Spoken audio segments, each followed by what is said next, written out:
আসসালামু আলাইকুম। আপনারা সবাই কেমন আছেন? আলহামদুলিল্লাহ, আল্লাহর রহমতে আমি অনেক ভালো আছি। আশা করি আপনারা অনেক ভালো আছেন।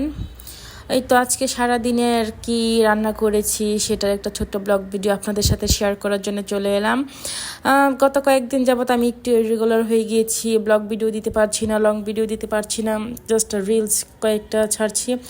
তো আমি আমার কিছু ব্যস্ততার জন্য আমি সময় দিতে পারছি না, তবে অতি শীঘ্রই আমি আগের মতন আপনাদের সাথে সময় দেওয়ার জন্য চলে আসব।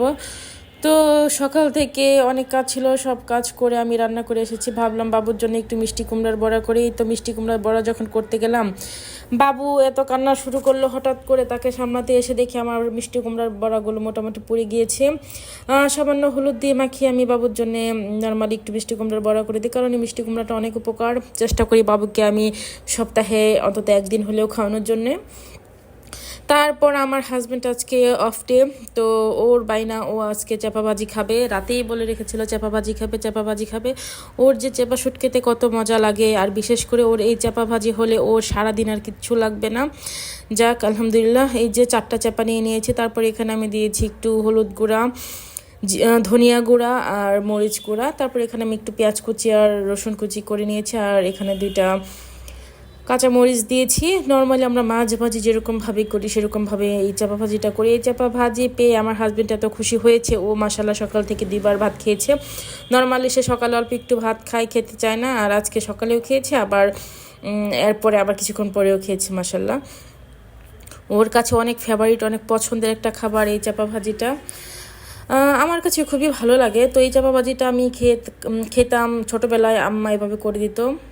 এখন তো আর আম্মা করে দিতে পারে না, তো আমি করি, শিখে রেখেছি। আর আমি জানতাম না যে আসলে আমারও এই পছন্দের জিনিসটা আমার জামাইয়েরা এত পছন্দের হয়ে যাবে। ওর তো ভীষণ পছন্দ। যাক, এই তো আমি এখানে মাছের মতন চাপাগুলোকে কত সুন্দর করে ভাজি করে নিয়েছি। এই চাপাগুলো আসলে এইখানকার চাপা, যার জন্য এত বেশি ভালো ছিল না। তবে আমাদের এলাকা, বিশেষ করে হোসেনপুর বা কিশোরগঞ্জ এলাকার যে চাপাগুলো থাকে এগুলো আরও বড় থাকে, আর স্মেলগুলো এত ভালো থাকে, দারুণ স্মেল থাকে। তো ইনশাল্লাহ এবার বাড়ি থেকে কিছু চাপা শুটকি নিয়ে আসবো।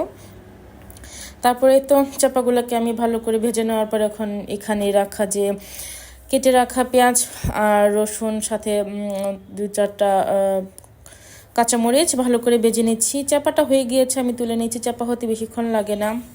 তারপর এটাকে, পেঁয়াজগুলোকে একটু ভালো করে ভাজতে হবে যাতে কাঁচা স্মেলটা না থাকে। আর এটাতে কাঁচা স্মেল থাকে না, চাপার স্মেলটাই উঠে পড়ে। এই তো দেখেন কত সুন্দর হয়েছে আমার চাপা ভাজি। এটা এভাবে প্লিজ আপনারা একবার ট্রাই করে দেখবেন। আপনাদের কাছে আমার রিকোয়েস্ট, এটা এভাবে একবার চাপা ভাজি খেয়ে দেখবেন। এটা যে কত মজা আপনারা